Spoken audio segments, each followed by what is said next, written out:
he sold it to Remington for $160 after holding on to it for a month. Wow. I.e. speculation rampant here. Now, Philo was a person from New York, and he was the president of the Remington Arms, so Remington Firearms. And he came out here in 1871 kind of checking out the Northwest, and he had must heard something about the railroads coming out here, because the railroads, the Northern Pacific was about to make a decision as to where their terminus was going to be, and Philo came out here, and he spent 10 days from July 10th to July 20th. He was here for 10 days, kind of traveling all over the King County area, looking around. By the end of the month, he had spent $55,000, this is in 1871 dollars, for 200 platted lots. So that would be like, this house is on 3 platted lots. So he bought 200 platted lots, but most of them were in the downtown, kind of the downtown, greater downtown area. And 1,080 acres, which is like nearly 2 square miles of land, in addition to those 200 lots. He spent $52,000. Well, once that news broke, it became just a frenzy here. Everyone started to buy property because they were certain that the railroad was going to end up here in Seattle. Well, as most people know, it ended up in Tacoma. That was 1873. So Philo's take on where it was going to end, he didn't have good sources because it ended up in Tacoma. And so what he did in 1876, he sold the property basically for break even. He sold the property for $55,000 to his son-in-law. And his son-in-law was named Watson Squire. Watson Squire had never even seen the property out here when he put down $55,000 to buy it. And this was Philo's first time when he came out here. So when Watson came out, he had been working for Remington Arms, and he had been traveling all over Europe, Middle East, Mexico, selling basically shiploads of arms all over the world. And when he came out here, he decided that doing that for 10 years in 1870 was enough, so he moved out here in 1879, and he saw his property for the first time. And just to go back a little bit, during the period of time when Remington owned it, these 1871 to 76, Remington also produced the first commercially successful typewriter that was done. So he basically, it had been selling a little bit before that, but they basically were able to commercialize it and manufacture it. And so you have the first typewriter being produced during the period of time when Philo Remington owned this property. So Watson Squire, and he was 38 years old when he paid $55,000 for it. He moved out here in 1879, and because of his influence back east, the President of the United States appointed him the Washington Territorial Governor. Oh. So he was the Territorial Governor between 1884 and 87. And the other thing that Squire is known for is the fact during the anti-Chinese riots that occurred in 1886, he was the one that declared martial law. So he put Seattle under martial law for a couple weeks during that period of time, brought in the militia to basically stand at every corner, every street corner, so that there wouldn't be riots here in this city. So you have somebody who has a substantial background owning property here. And then in right after statehood, he was appointed as the first senator, the first U.S. senator. So you have the typewriter manufacturer, first U.S. senator in Washington State, and the Washington Territorial Governor owning this property here. Doubtful that he probably even came out here and walked across it because he had all this $55,000 worth of property, but he did own it. In 1890, Squire was the largest King County taxpayer, so he was the largest landowner in the county in 1890.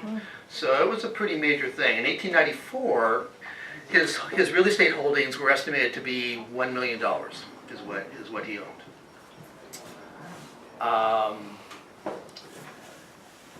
Then we come to him finally wanting to do something with this. So basically, from the time he bought it in 1876 up to 1907, it just languished. Nothing happened to it. It was just acreage. But in 1907, he did the first plat. And if, so that's it. Now, it's called the Gatewood Bed and Breakfast. Well, if this plat had survived, it would have been called the Woodley Bed and Breakfast, because the street that it was called, that was right in front of the property, was called Woodley Avenue. And that's where, so I highlighted the 3 lots in green as to where the property would have been, because it got replatted. The one thing about when they did plat during that period of time, for some reason they always thought that it was nothing but the Great Plains. It was always flat land and you could just lay out north, south, east, west property.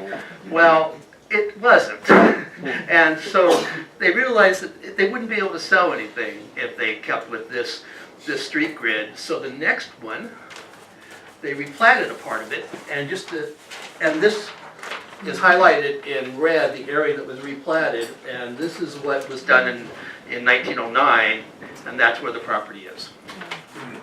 Now, the one other thing about this in 1907 is that it was approved in, July 8th, 1907. Now, July 8th, it had to be approved by the city council and the mayor. Well, that was 3 days before the town of West Seattle ceased to exist. So on July 8th, this was still part of West Seattle. It was approved by the mayor and the city council of the town of West Seattle. And then 3 days later, they had their last meeting, and by the 24th of July, I think, it became part of the city of Seattle. So this is one of the last acts. And it was Ordinance 200 is what the ordinance number was when they approved it. The next map was done in 1909, and just to give you an idea, it was ordinance for the city of Seattle, and it was ordinance number 22,235. So just to give you a little sense of what the difference is. And this was done by the, let's see, what do they call it? Give me just a moment here.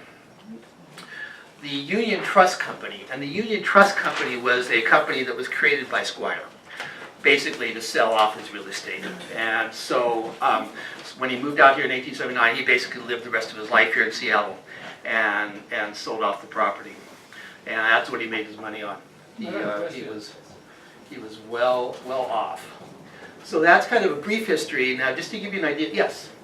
Can you comment on how the property got that peculiar kite shape to it? Oh, and I think it was the topography. In other words, the street grid, however they decided to work it, the surveyors worked the topography so that you could, instead of going straight up a hill, you could go across the hill. That's what created that pie shape. And isn't the driveway, I don't know if it's still the case, was actually city property? It was a street. Yeah. At 37th or something, which they never put in, but it was, I don't know, is it still city property? It's 41st, so Well, actually this is the street grid, and this is what shows the city. Well, I think you show it there as the city property, but it was Right. never built. Right, Yeah. so Right. the driveway itself is our property, but if you see the wall that's made with the cement, Yes. that is actually technically on city property, and that green strip there is 41st Street. So it's still, Yep. it's still owned by the city? Yes. Yes, yeah. Now, the stories today of the owners were just great, but the one interesting thing that I found is when the Clarks owned it, they actually owned lot 12, which is this adjoining lot, and that's, they sold it off in 61 or 62, I think. You probably can confirm that. That's where 7428 Gatewood is. So that was actually part of the estate that they owned, and so when it got time to start selling it off, that's the first thing they sold. So just to give you an idea of what happened to property prices, I did check that, and in the booklet there I have all the property prices. I wasn't able to find the Clark's price, but I found every other one. The Harpers paid in 1911 paid $1,100 for the land. In 1964, it went for $23,250. 1969, went for a little bit better than 39,000. It was 39,500. In 1987, it went for $170,000. And I wouldn't even want to guess of what it is assessed at today. So that's what I was able to pull together, and it was really fun working on that. See what I could do.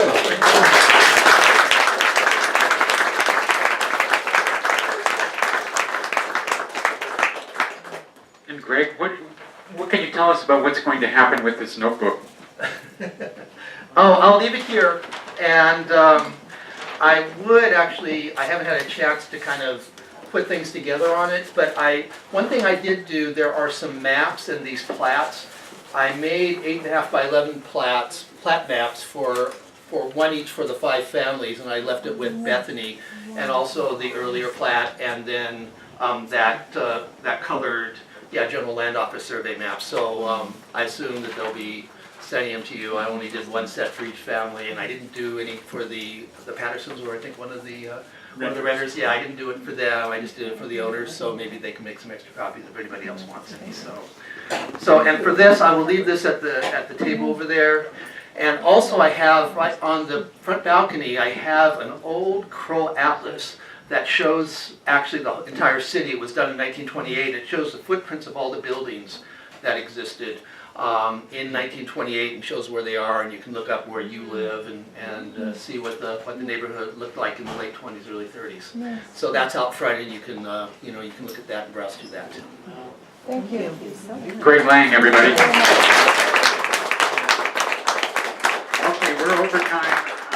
What I want you to be able to have time to do is to socialize and tell more stories, hear more stories. Oh, sure. There's wonderful food from Husky Deli. One more round of applause for the valet parking. This is Rico's Auto Bus provided that today. Thank you all for coming. This is just a very, very special occasion today. And it's a wonderful prelude to the afternoon when we'll have a whole nother round of people here. Families, thank you all for coming today. This is a one-of-a-kind gathering. We're just so grateful for you. You made the event today. And have a great afternoon. Thank you. Thank you.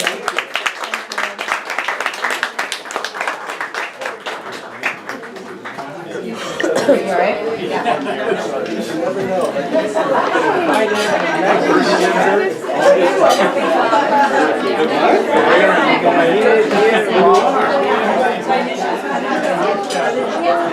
I'll be right there.